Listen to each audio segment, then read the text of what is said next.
Pinagpalang umaga para sa ating lahat.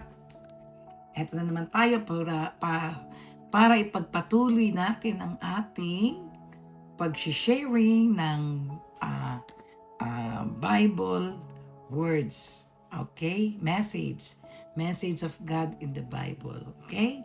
Now we are in Genesis chapter 31.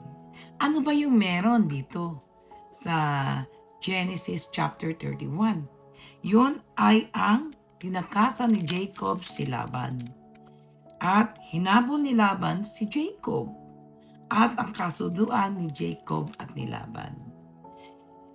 So dito, para mas malinaw, ikukwento ko na po sa inyo. Okay? Genesis 31 tells the story of Jacob's departure from Laban after many years of serving him. Pinaglingkuran po talaga ni Jacob si Laban with honesty. Talagang binigay niya yung best niya para makuha niya po si Raquel. Dahil si Raquel, ang anak ni Jacob na mahal po niya talaga. God spoke to Jacob and instructed him to return to his homeland, reminding him that he is the God who has been Jacob through all his trials. Kinausap ng Panginoon si Jacob at sinabi ng Panginoon kay Jacob na bumalik ka na sa iyong bayan. Dahil talaga naman sinusubaybayan siya ng Panginoon. Despite Laban's unfair treatment, changing Jacob's wages many times, God protected Jacob, blessed the work of his hands, and did not allow Laban to harm him. Talaga namang dinadaya po siya ni Laban sa mga alaga niyang hayop at talagang hindi siya naging fair para kay Jacob. Hindi niya alam na si Jacob ay anak ng Diyos. So, dito po tayo. When Jacob left with his family and possession, Laban pursued him. But God warned Laban in a dream not to harm Jacob. Binalaan ng Panginoon si Laban na huwag niya sasaktan si Jacob. In the end, they made a covenant of peace and went their separate ways. Okay?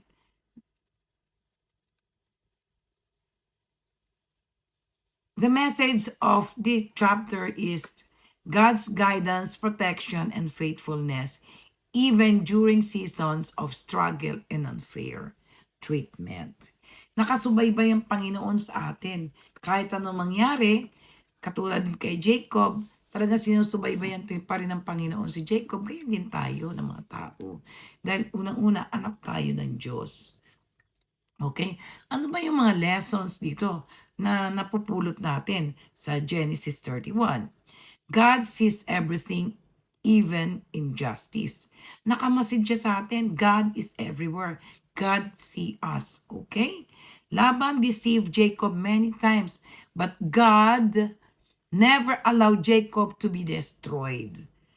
When people treat us unfairly, God sees it and He will defend and protect us. Ang ganda po niya na, kasi sa daily living po natin, nangyayari yan. Sa ating hanap buhay, sa kanya-kanyang hanap buhay, nangyayari yan. At sa akin, madalas po yan mangyari.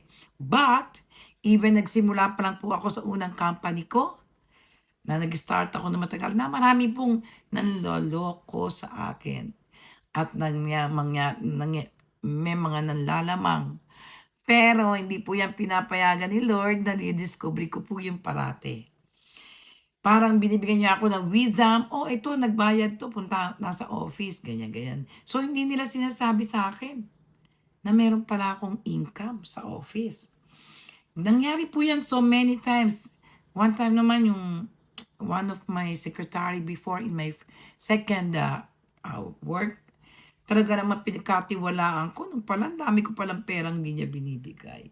Pero wala na yun, burado na yun. I will not mention her name. So meaning to say, God talaga nakabantay sa atin, lalo na kapag faithful ka sa Diyos. Talaga nakikipag-usap ka dapat. When God say it's time to move, obey Him. Pag sinabi ng Diyos, umalis ka na dyan. umalis ka na. Kasi guided ka niya. God told Jacob, return to the land of your fathers, and I will be with you. God sometimes moves us from a place or situation for our growth, safety, or blessing. Trust His timing. Kailangan yung wisdom kasi ni Lord. Sinasabi yan sa atin in the brain, sa mind natin. Hindi natin naririnig, pero wisdom yun ng God sa atin kapag constantly nakikipag-usap ka sa Panginoon. God is faithful even in difficult season. Despite the hardships Jacob faced, he left Laban extremely blessed with family, animals, and wealth. Umalis siya ng talagang pinagpala naman niya si Laban. God can turn years of hardship into seasons of overflowing favor. Ganyan ang ating Panginoon. Kuminsan sobra ng hirap natin, akala natin pinababayaan tayo ng Diyos. Hindi. God never leave us. Believe me. Lahat ng iyan, talaga napatunayan ko sa sarili ko. So many times. That's why I can give my own testimony. Talagang very vocal ako kapag may nangyayari. Kinukwento ko sa family ko na nangyari to, ganyan-ganyan. Kala nila hindi ko alam. Tapos si Lord nagbigay sa akin ng wisdom, sinunod ko. Ganun ang Panginoon. Matuto tayong makinig. At matuto tayong makipag-usap sa Kanya. Okay? So, Jacob talked to Raquel and Leah and gained their support before leaving. So, sinuportahan naman siya ng dalawa niyang asawa. Then, important decisions are stronger and more peaceful when families are united. Totoo rin po yan. That's why lahat na nangyayari sa akin, talaga kinukwento ko yun sa family ko. Even though Laban was upset, both and Jacob agreed to set up a covenant and go their separate ways without war. Sometimes peace means setting boundaries and walking away gracefully. Dapat pag naghiwalay kayo, talagang ayos, nag-uusap kayo, para pareho kayong pagpapalain ng Panginoon. Okay? God protects His children from harm. That's really very true. Kapag anak ka ng Diyos, protektado ka ng Diyos. Kahit sino kumalaban sa iyo, sa likuran o sa harap, I can assure you that 100%. You have nothing to worry. May peace of mind ka. Meron kang joyful heart kasi alam mong tama ang ginagawa mo at sumusunod ka sa kalooban ng Panginoon. God protects, God warned Laban in a dream not to harm Jacob. God goes ahead of us and protect us even when we don't see. Perfect for this day. Napakaganda po ng story na to ni Laban at ni Jacob. Na totoong nangyayari yan sa ating buhay. Ako, lahat na sinabi dito na ginawa ni Laban kay Jacob, na-experience ko yan lahat, but because of I have strong faith with my God, and talaga naman constantly I'm talking with my God.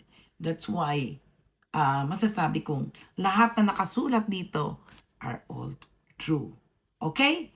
Let's learn how to talk to God every day of our life. Good morning. See you again. Bye-bye.